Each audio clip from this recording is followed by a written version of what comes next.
Motives of fraudsters, the business perspective. This is a fact that the desire for incentives and perceived pressures from the top of the management drive employees' behavior. The assessment of an opportunity to commit fraud, including the low likelihood of being caught, depends on the employee's behavioral landscape. There are various motives of fraudsters in the business world. Greed. There is a reason behind committing fraud. It is greed. Greed may be in the professionals and criminals both. Greedy people get never satisfied with what they have. They keep on exploring avenues from where they may generate more wealth, whether legal or illegal. Greedy people think that as everyone is getting rich, so they should also get rich. They think that they should get involved in activities such as gambling. They want to have maximum rewards without putting in much effort to earn them. They think that fraud is not a serious crime and is not a serious matter for management to investigate. They often take it as normal to commit fraud to gain financial benefit. There may be the revenge motive to make the organization pay for their services. Or they may be having an attitude of catch me if you can. White-collar crime is common amongst greedy professionals working in organizations. They consider it their right to explore the avenues to commit the fraud. Therefore, they utilize the assets and physical resources provided to them by the organization. Greedy professionals misuse their powers and authorities assigned by the board of directors or senior management. They take financial benefits through manipulating the records and transactions. Greedy people take extreme care to conceal their activities and destroy the evidence to ensure that they are not exposed to the people.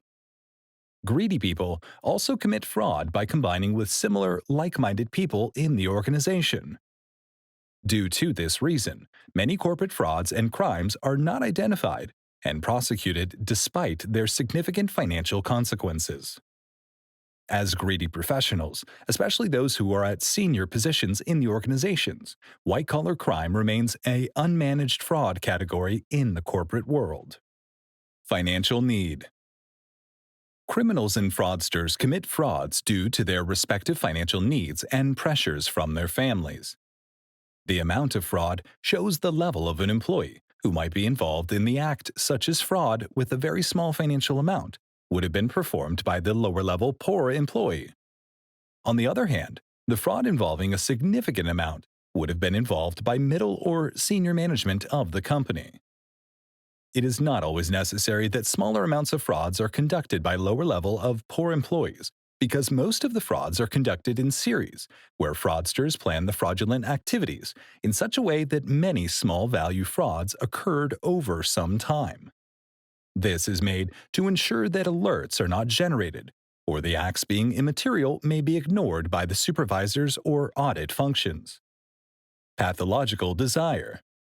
Some fraudsters believe that committing fraud is their right because they keep a view that their work efforts are not fairly compensated by the employer of the company. The feeling of non-recognition, despite putting in hard work, induces these employees toward planning and committing fraud. In some organizations where the ratio of occurrence of fraud incidents is very high, many of the employees working in that organization believe that they are also qualified to commit fraud.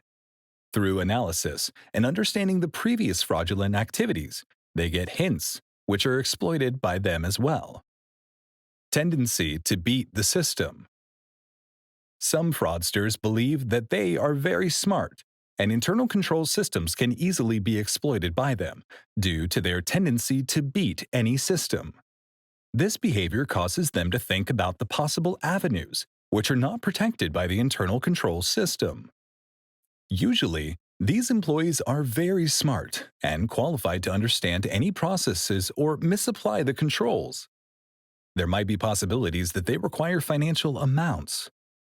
Usually, they are professional fraudsters with a history of successful fraud attempts, which makes them feel proud and confident in breaking any system and controls to commit fraud. They use the systems and processes in such a way that any loopholes left in the controls and processes by the management are exploited and personal benefits are obtained. For example, a company may have strong processes and controls in place related to procurement, but there may not be a process defined to assess and select the vendors, as the risk of selecting an inappropriate vendor is unattended by the management, and no controls are applied to identify and assess the vendors. Therefore, the fraudsters may plan their fraudulent activities around and onboard inappropriate vendors at higher rates, for which they are compensated by the vendors.